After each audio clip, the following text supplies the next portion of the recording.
Okay, we're going live. Hello, everyone. Hope you enjoyed your lunch. We are here again. Welcome to the next session of the data track of Dev Days Europe Conference 2022. We have prepared a lot of interesting talks and topics, and as well we have the best speakers, some of the best speakers in the world. So stay with us and enjoy yourself. Just to mention that at the end of the session, we are going to have a Q&A session where you can leave your questions and our speaker will be more than happy to answer them. Keep in mind also that our Knowledge Partner Pact will be giving away 20 books to the most active conference attendees. So we urge you to participate and be active, rate sessions, leave comments, ask questions, and you can win a great ebook from our Partner Pact. Okay, now let me introduce you our speaker for the session. It's Erwin Staal. Erwin is an Azure architect, DevOps consultant at Xspirit. He has over more than 10 years of experience with both small and large organizations. Currently, he is working a lot with ASP.NET Core, Docker, and Kubernetes. As a DevOps consultant, he helps companies with the implementation of DevOps and continuous deliver.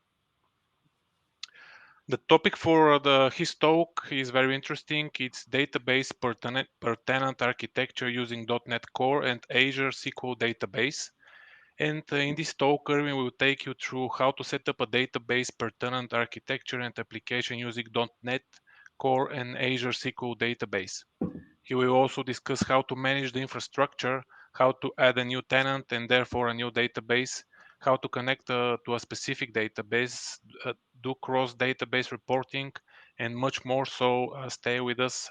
I'm sure you enjoy the session. Erwin, I'm giving you the stage. It's on you. All right, thank you. Thanks for the nice introduction. That saves me a lot of stuff to to cover in the You're upcoming welcome. day. Yeah. All right, so in the next 40 minutes or so, we're gonna talk about a database per tenant architecture, indeed using .NET Core and Azure. It's a architecture that I've implemented for a few customers over the past years. And today I'm gonna tell you about all the experience that I got while doing it. And um, although each implementation is obviously different, what I'm going to tell you today and the things that we're going to talk about are kind of always there and in place and are always things that you need to do or I need to think about or stuff like that. So before we dive into that, let's quickly do an introduction of me. But it was actually already done. So the only thing left mentioning is that I live in the Netherlands in a beautiful town called Assen. And I am indeed an Azure architect working for a consultancy company called Xspirit here in the Netherlands. But we actually also have offices in Belgium and in Germany. So not with Pact, but with another publisher. Together with two friends of mine, I wrote a book on Azure infrastructure as code. So if you are interested in how to write your infrastructure using either ARM templates, Bicep, and how to govern all of that stuff in Azure, then this book might be for you.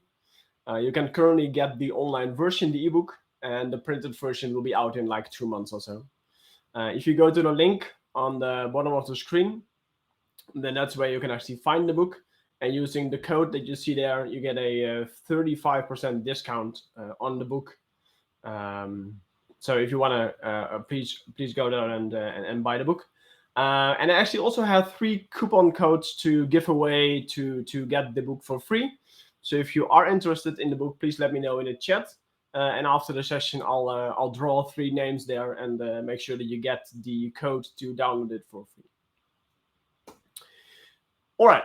With that being said, let's dive into the topic of today. And that is obviously the database per tenant architecture. And probably the most important part of this database per tenant stuff is the tenant part.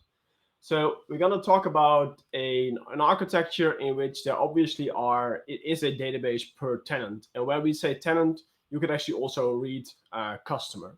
So it's an architecture in which we apparently have a need for a separate database per customer. And that obviously only makes sense when you actually have more than one.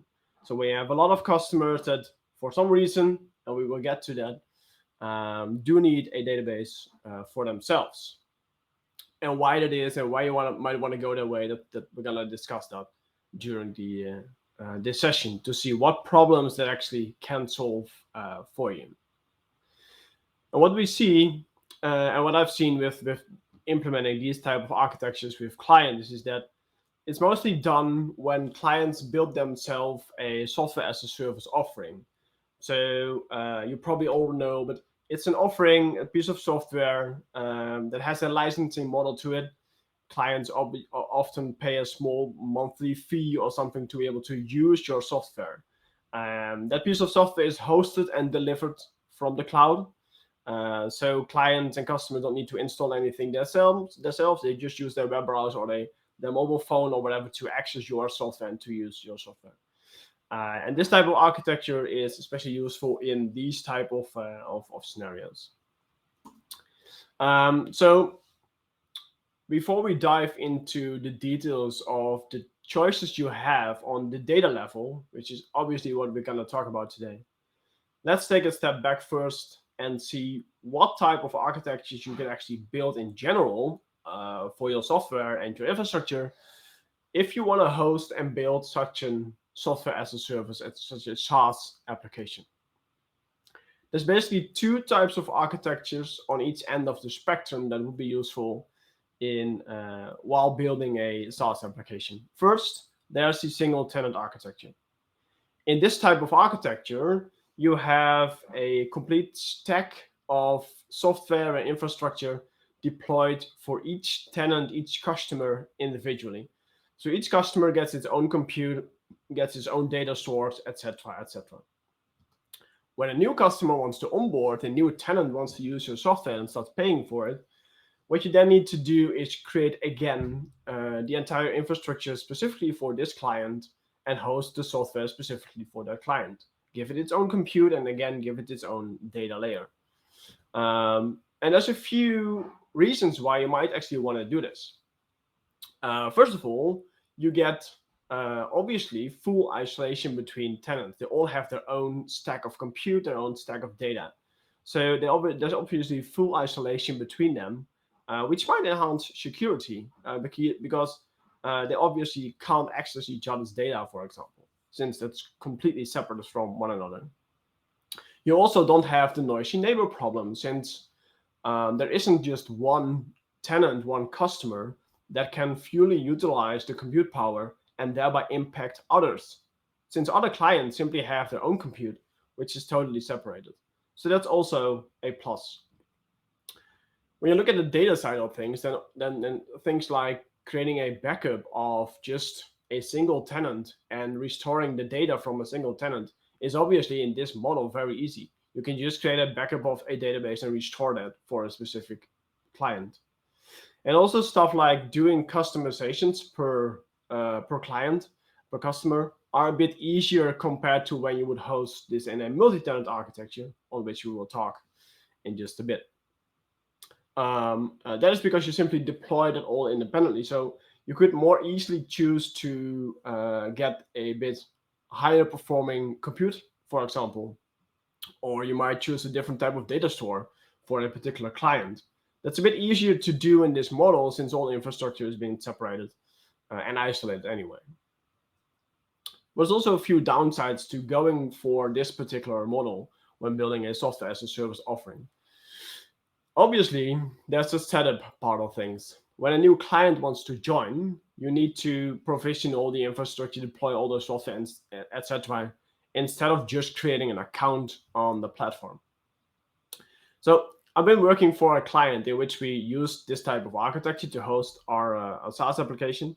And for that client, it was fine because we just had like 6-7 very large clients. So it was fine to do it there, and we didn't get new customers, new clients every day. So then setting up the stuff, creating new infrastructure, etc., that's not something that you need to do every day. So it was kind of fine. It worked. But it only scales to a certain level, right? If you get a 20, 50, or 100 customers, that probably doesn't work anymore. And setting up the stuff, you obviously need to do that using infrastructure as code. You should always do that. obviously, but especially in these type of architectures, you must, because you want to keep the infrastructures for the different clients in sync. And if someone wants to join your software, wants to use your software, you need to be able to quickly spun up their environment and get them up and running. So there's a downside in terms of setting up new clients in architecture like this. And also scaling tends to be a bit of a problem, because even in the cloud where we have the auto scaling, etc., you probably also always do over provision just a little bit to ensure that you can cope with spikes without needing to wait for auto scaling to kick in and to happen. And if you have all these different infrastructure stacks for all the different clients, that means that you need to be over provisioning for each and every one of them. So in terms of cost effectiveness, that's not ideal. In terms of monitoring, there's simply more to monitor, but it simply might be harder to do. And in terms of maintenance, we already talked about it a bit, but since you have a separate stack for each one of them, it also means that you need to maintain that, you need to do deployments towards them, you need to deploy your software several times, you need to do infrastructure changes several times, etc. So maintenance can get out of hand quite quickly when you have like 10, 20, or 30, 50, 100 users, different customers in a single tenant architecture. So it might work. It did work perfectly fine for the client that I just mentioned. But if you get bigger, and if it's the goal to onboard a lot of clients on your software as a service offering, then this might not be for you. On the other end of the spectrum, we find what we call a multi-tenant architecture. And that is then obviously an architecture in which we just have all the compute, etc., deployed once, and that's been shared amongst customers. So all customers use the same application, same version of the application. They log into the same URL, whatever, and do their work from the same application. That has a few benefits, which we will come to next as well. But one of the biggest questions that we probably have here is, how do we then cope with the questions and on the data level? How do we design the data level to ensure that each customer accesses their own data or whatever? How do we store that? How do we manage that? That's obviously quite different in such a model than it would be in a single tenant architecture, because then you just have a separate database for each customer. Before we dive into the possible solutions that we have here, which we will do in a bit, let's first quickly have a look at the trade-offs and considerations that you might want to look at while thinking about the solution that you might want to bring to the problem, especially to the data level problem.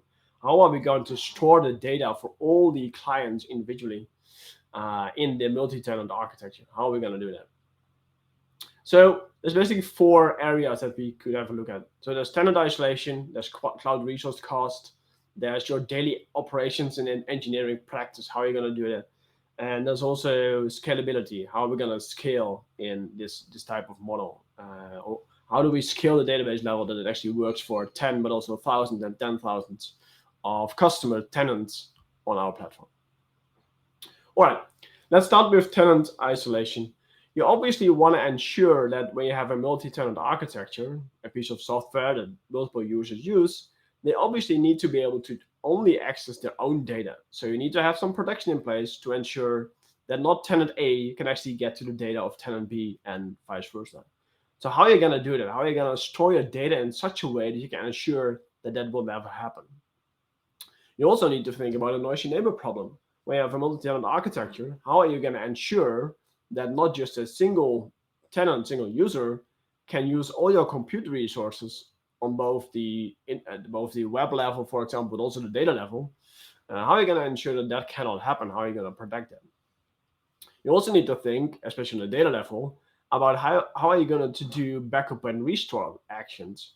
And do you actually want to be able to do a backup and restore for a particular customer to a particular point in time? Or is it just one big backup for all the clients as a whole? And also, if you want to do specific customizations on the infrastructure level, for example, give some client a bit of more compute than others by them paying more for that, obviously. And do you want to make customizations to your software just for specific clients. How are you going to do that? Those are things that you need to think about. Then cloud resource costs, especially in SaaS business, you could say, where clients mostly pay a pretty small fee, a monthly fee to be able to use your software. That's really a competitive market, and you really want to optimize for lower cost here. So that means that from a cloud perspective, you probably want to reuse as much of your infrastructure, etc., amongst all the customers, clients as you can, and fully optimized auto scaling and all the infrastructure that you have. So how are you going to do that? And especially on the data level, how are you going to do that? Then, if we look at the engineering perspective, building the software and maintaining it, and the daily operations, etc., you also need to, here again, you need to think about how we're going to do the isolation between tenants. How am I going to write my software in such a way that it is secure and that there's isolation in place between the different tenants. There's also, again, the maintenance of the application. The bigger the application becomes, the more clients you might have, the more specific customizations you might have, the harder it becomes to maintain an application and to ensure that tenant isolation and the protection there. And you obviously also need to think about, how am I going to do my database schema migrations? How am I going to keep my database or databases, if you have a database-per-tenant architecture, how am I going to keep those database schemas up to date, and how I'm going to migrate them and update them and maybe optimize them and things like that. We also need to figure out how to be able to do that, how to address them. And obviously, we also need to think about how we're going to monitor this type of architectures and how we're going to be able to do troubleshooting in all the logs for different clients that we might have on different pieces of infrastructure, etc., etc. All things to keep in mind while picking and going for a particular data solution. Last but not least, obviously, scalability. What do you need to think about when a new client wants to use your software? What do you need to do? What does it take what does it take you to be able to onboard a particular new client, a particular new customer? You probably need to create a bit of infrastructure, maybe, or at least scale that or something. So we need to think about how can we do that and how can we add compute capacity to the platform. Can we scale horizontally if our SaaS application becomes a really huge success? How are we gonna be able to scale that both horizontal and vertically? What does it take, especially on the data level? So with that being said, with all the stuff that we need to think about while going for a particular data model, while choosing to go for a particular way of storing the data for all those tenants, these are three options that we kind of have to do that when we look at Azure, at SQL, and especially Azure SQL in the cloud. So first of all, you can obviously go for a database-per-tenant model, a database-per-tenant architecture. And since that's the title of this session, we will obviously dive into that a bit more. But I also just want to mention the other models that you could actually go for, which might perfectly work in your situation. And in the next slide, we will talk about the pros and cons of each and every one of them. So there's obviously a database-per-tenant model in which each tenant, each customer has its own, or even more than one database. There's also the shared sharded model, in which we do have multiple databases, but each database is being used by multiple tenants in some kind of way. And obviously, then last but not least, there's obviously also the shared, what we call the shared single model. So then we have just a one single database that we use for all the tenants, for all customers, and store the data in a single database. And especially in the last two, you obviously need to think about, how am I gonna make, how do I know which row actually belongs to a particular customer? So you could work with different schemas per customer, different schemas per tenant, but from a performance perspective, that might not. You could also simply add an identifier, a tenant ID, to every row to be able to identify that this particular row belongs to a particular tenant. But then you might want to also think about how am I gonna do the security there? How am I gonna ensure that tenant A cannot read from tenant B? So you might want to do things like row level security or stuff like that.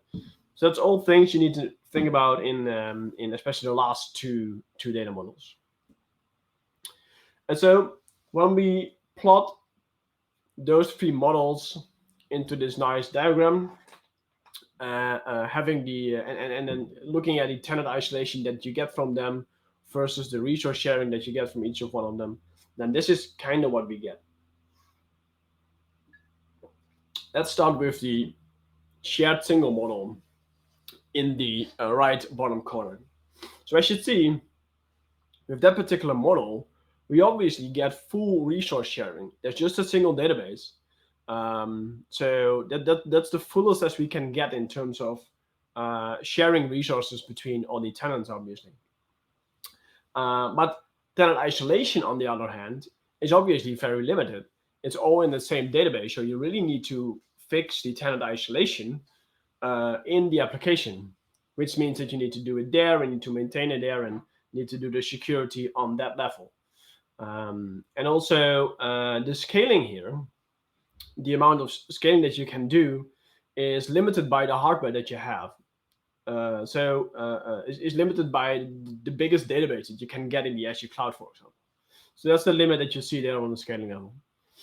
If you then move to the shared sharded model, then what you see is that that kind of model is often being used when you need different hardware skill units for different type of customers. So you might have one database with a lot of performance, and clients pay more to be able to use it, so they reside on that one. And clients that pay a bit less reside on a different database that has a bit less performance to it, for which they also pay a bit less, of course. So in terms of scalability, this is actually quite a bit better than the shared single model, because you can be adding databases all the time and move tenants around, etc. But in terms of isolation, it still didn't add much, right? There are separate databases, but there's still multiple tenants, multiple customers in a single database. So in terms of the tenant isolation, you didn't really gain that much from it. And last but not least, there's obviously database-per-tenant model in the upper left corner there. And what we get there is obviously full tenant isolation, because each and every one of them, each customer, each tenant has their own database. So that's kind of the 100% tenant isolation that we can get there. But on the other hand, there's obviously very little resource sharing. So this model works great if all tenants kind of have the same and predictable workload characteristics. But if that varies, so they use their database a lot for a particular month in the year, whatever, and they barely use it for the rest of the year, then this model doesn't really work, because scaling wise, that doesn't really play out very nice. So full tenant isolation, but resource sharing is limited, which often makes it a very expensive model for the SaaS vendor, because you need to do a bit of over provisioning on each of those databases. And also more databases to maintain also means a bit more work, which brings us to a bit of the engineering and the daily operation stuff that you also need to think about here. And there you can say that the database-per-tenant model means that you probably have more work in terms of deploying new databases and maintaining them, and doing database migrations, etc. So you have a bit more cost, a bit more work in that particular model. But for the shard single model, you could say that you probably have an increasing cost of tenant isolation to keep your application and tenants and the data secure. So where you actually want to be is this particular spot in the right top corner, where we get full resource sharing, and we also get the full benefits of tenant isolation.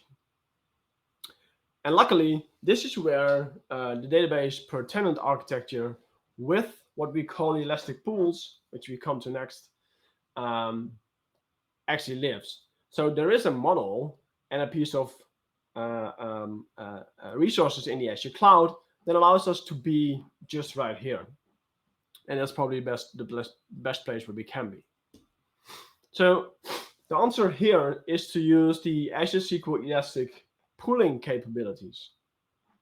And it's an offering in the Azure cloud, which allows you to run your databases inside of a pool on a server instead of just on the server. And what we then get is that we get a database capacity per pool and for the whole pool, and not for the database individually. So when picking a capacity in the Azure cloud in a portal, for example, you do that on a pool level, which can host multiple databases, and not on the database level. That also means that you pay for a particular pool and not for the databases in it. So that's a completely different model when looking at scalability and also paying for databases. You pay for pool and not for the individual database. The pool size, which you set on the pool, obviously, that also dictates the number of databases that you can host on a particular pool. So depending on the size of the pool, you can host up from 100 to 500 databases in a single pool. And it also dictates the amount of storage, etc., that you get. You all manage that on the pool level and no longer on the individual database level. But to kind of prevent the noisy neighbor problem, you do get to set a maximum compute usage, which is specified in eDTUs for a pool. You can forget about that one. But you can set the maximum amount of performance of compute capacity that a single database is allowed to use in the pool. So for example, you have a pool and that pool has a capacity of 100. Then you can say that a particular database, a single database, can only use 20 out of that as a maximum, so that you always have capacity free for the rest of the databases. That obviously works onto a particular level, of course. Okay, so for most of the clients that I worked with and implemented this type of scenario, we obviously went for the Database-Per-Tenant solution with the Elastic pools. We did that mostly because of the reasons that we already talked about, right? The scalability, the cost that we can keep quite low with this kind of model, the engineering that we can do around it, and also the full tenant isolation that we get. But for some customers, there was even more reasons to do this. There was one customer, for example, in which their clients, the tenants, demanded full read access to the particular database to prevent vendor lock-in. So we had to give the customers direct access to their databases to be able to read from that, not through an API or something, but directly to the database to prevent vendor login. And there was one client that really wanted to be able to create backups and do restore of their specific data, to do tests, etc., on production data. And it's also obviously very easy in a Database-Per-Tenant model because each customer, each tenant has its own database, so you can easily create copies and restore that. So those might be additional requirements why you also want to go for that model, and why we actually went for the model for one of the recent customers that I worked with. We'll talk a bit more about the direct access in a bit on how we implemented it and how we secured that part. All right, let me look at the time. There's like 16 minutes left. All right. Let's have a quick look at a bit of the infrastructure that we built in such a model. Like I said before, this what I'm going to tell you here is not just what we did for a single client. It's a bit of a combination of what we did in various clients and how you might be able to set this up in a simple model. So first, you obviously need some compute.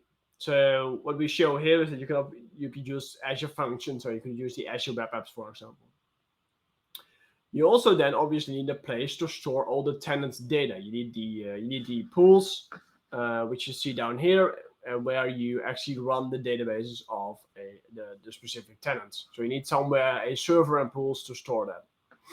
But you also need some storage in which you can store the tenants that you have, the users that each tenant has, but also which tenant database actually belongs to which customer. You need some mapping between the two, right? So that's what you can store here in the catalog model. And last but not least, you probably also need a place to store some secrets, right? So what we did for one of the latest clients that we made a separation between two key vaults, and in one key vault we stored the application secrets. So those were the secrets that the application needed to run. And we had a separate key vault, the tenant secrets key vault, in which we stored the usernames and passwords for each individual database for each individual tenant. You obviously need to store them somewhere, and we had a separate key vault for it. And as you see down here, with this little VNet icon, these resources can easily live inside of a private virtual network, ensuring that you don't need any public access to any of the resources here. But that obviously doesn't work for the tenant databases, because I just told you about the demand of our client wanting direct access to a database. So these tenant databases cannot actually not live in a private VNet, because that would obviously block access to them. All right. So when we now want to create a new database, or actually add a new customer, this is the flow that we see. There comes a request to the API. And first, there's a new database being created. You obviously need a new database per customer, per tenant. We then need to store a bit of information about that. So we need to store that we created a new database for a particular customer. And we obviously also need to store the secrets that we need to get into the database. Then, when a client actually wants to access this database, so it goes to the software and wants to query the data, the request goes into the application. You obviously then need to know who that person is that calls into your application, and which tenant he wants to use, which database does that particular client want to open. So there's different ways of doing it. You could, for example, put that tenant ID in the header, in the query string, in the URL. It could also be in the body of a request. Doesn't really matter. Yeah, you need a way to figure out to what type of database that particular client wants to actually connect. When you know that and verify that he or she is actually allowed to go there, you need to query the data about where do I need to go, which database does belong to this particular tenant, where do I need to connect to. You then need to grab the secrets to be able to go out to the database and log in. And then you obviously can log into the database and grab some data from it. All right. I just told you about that client that wanted direct access into a database. There's actually something built into the Azure platform that kind of allows you to do this. Because when a connection is made towards a database in Azure, there's actually two levels of database or firewall rules that are being checked before your connection is allowed in. And the first level is on the database level. So when a request comes in, Azure first checks if this IP address that comes in is allowed to access this particular database. If it is, you get to go to the database. If it's not, it will check if that particular IP address is actually listed in the server level firewall rules. If it's listed there, you are allowed to go to each database on that particular server. And if it's not, your connection fails. So we were able to leverage here the database level firewall rules, because we could say when someone logged into the system and wanted to connect to his specific database, we could then say, let's open a firewall rule to that specific database to allow him in. And after a certain amount of inactivity, that database rule would again be deleted to make sure that you don't leave open holes to that particular database. But that was some of the features that we could leverage to actually make that work. All right. Luckily, you don't have to write older software to be able to do that yourself. There's a bit of tooling out there in a open source GitHub repository from Microsoft that allows you to actually use this type of mechanisms and these database per tenant architectures. And that is called the Elastic Database Tools. And if we look at that from a code perspective, there's more in it, but if you look at a code perspective, then one of the main things that you get is the shard map manager. And the shard map manager is something in your code that you need to create an instance of. And that allows you to actually work with all your tenants, etc. It's the thing that you can ask in code where does this particular tenant live? Which database do I need to have? Where do I need to connect to? It's also the thing through which you create new tenants, etc., or remove them, for example. So when you start your application, you create an instance of this shard map manager. And this is what that looks like. We will look at this code if we still have time in a bit. But you need to create a shard map manager. And you also need to create what is called a shard map. And often you have just one of these shard maps. But you could, in specific scenarios, have more than one shard map. But most often it's a one-on-one relation between a shard map manager and a shard map. And then you have everything in place to talk to the shard map manager and figure out where a particular database for a particular tenant lives. We then also have the global shard map, and that is the storage of this data. So there's a database, and in the database you store which tenant has which database and where on which server does that live, etc. That's the global shard map manager. And then we also have the local shard map manager and the local shard map, and the local shard map that lives within the tenant database. So when you create a database for a specific tenant, there's also the local shard map created in that particular database. And that holds the same data as you find in the global shard map, but then just the records for that particular database, that particular customer.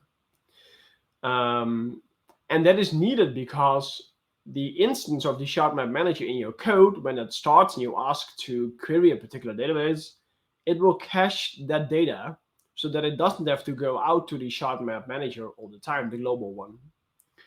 But if it does connect to your database, it then figures out if that cache is still valid by asking the data, the shard map data in that local shard map manager, to figure out if the cache in the shard map manager is still identical to what's in the local shard map.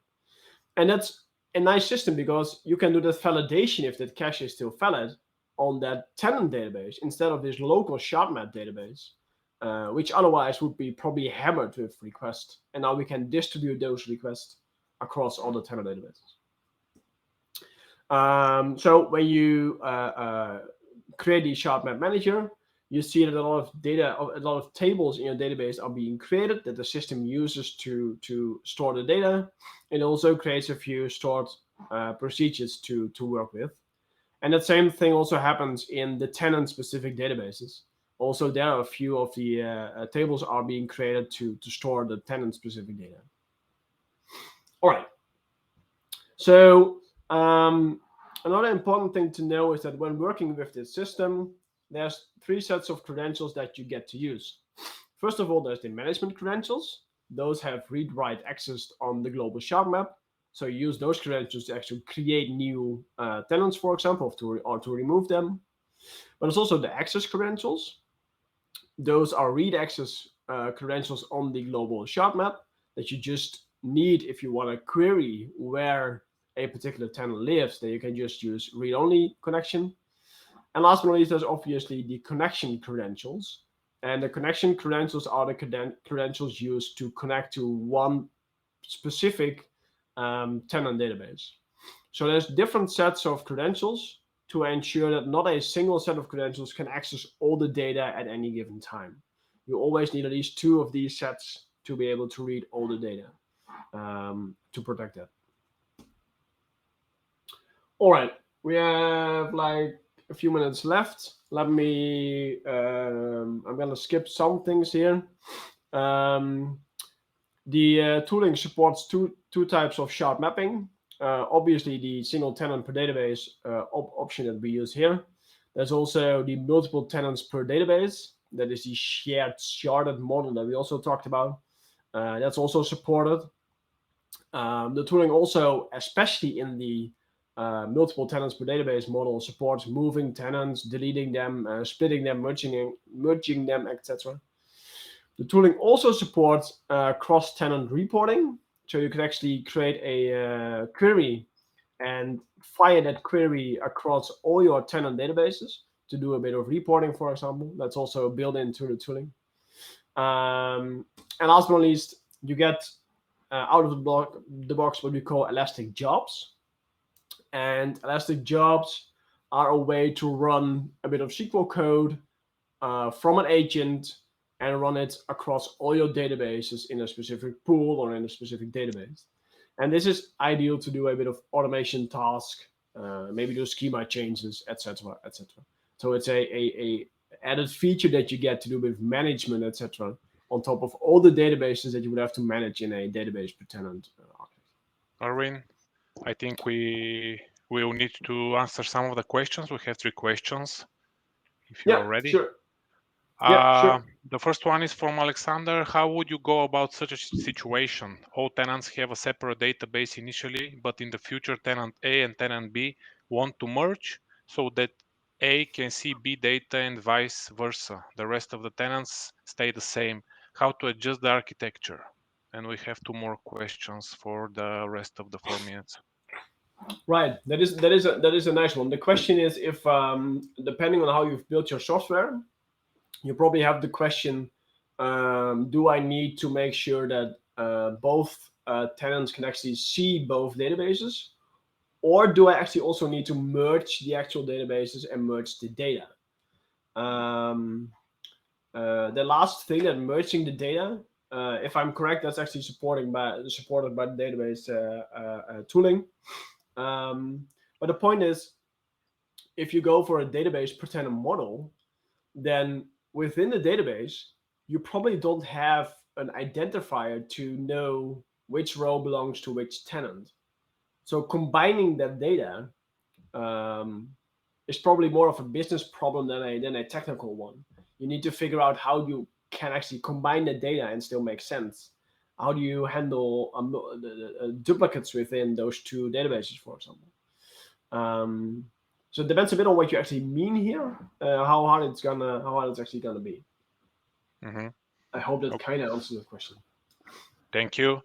Radko is asking, a typical situation in our company is to implement single tenant solution for practical key customers that needs a lot of infrastructure and development effort.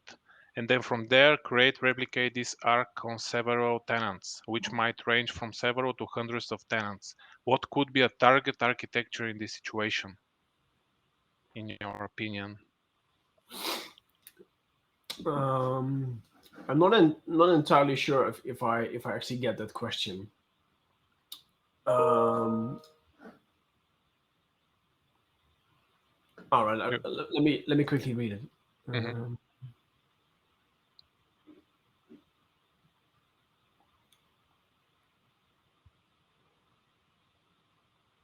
All right.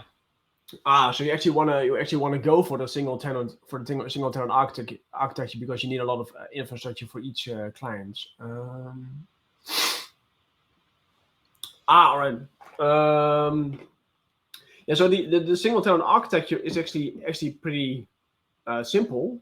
The problem comes when you have a lot of clients on a single tenant architecture.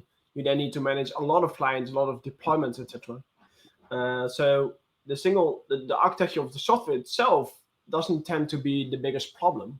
The biggest problem is more, how do you manage all those tenants? How do you do software deployments to them? How do you keep all the infrastructures of all the different tenants up to date? That's then more of the question. And you really need to look for software deployment software, CI/CD tooling, etc., that can actually support in handling that type of model. And a piece of software like Azure DevOps or GitHub Actions is actually not that good at doing multi-tenant deployments in a single tenant architecture.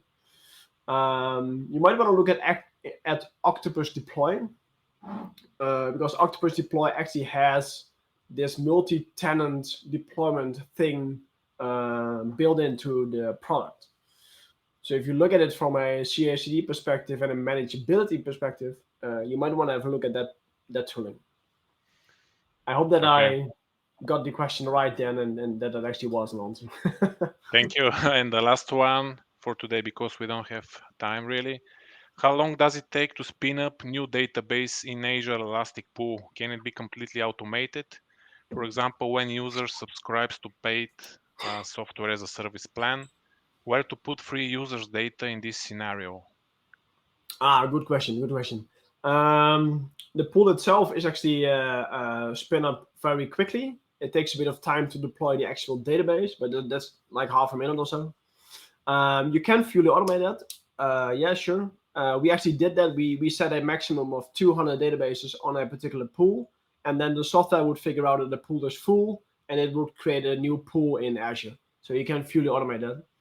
And the free users, what I would do for free users or trials or whatever, is I would create a separate pool, which is a pool that doesn't have as much capacity, so you don't pay too much for it.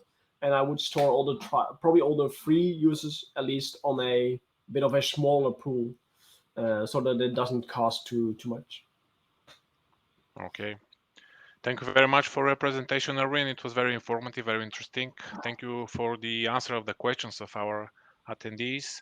Hope to have you with us again. And to all the viewers, thank you very much for your attention. See you in the next session for the data track for today. Bye. All right, bye bye.